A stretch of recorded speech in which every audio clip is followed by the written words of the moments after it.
এতিম হয়ে যাচ্ছে, রাস্তাঘাটে ভিক করে ঘুরে বেড়াবে, সেই চিন্তা তারা করে না। ওই বাচ্চার যা মালমাত্তা আছে সেইটা আরো এরা চারজনে ভাগ করে নেওয়ার চেষ্টা করে। কি করে?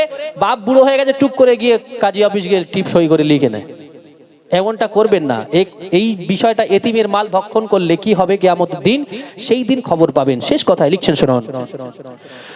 মনে মনে দোয়া করি দোয়া তোলে, পারি না কেন যেতে আজ মাকে ভুলে, যাদের মা দুনিয়া হতে গেছে চলে, তারাই বোঝে আসলে মা কাকে বলে।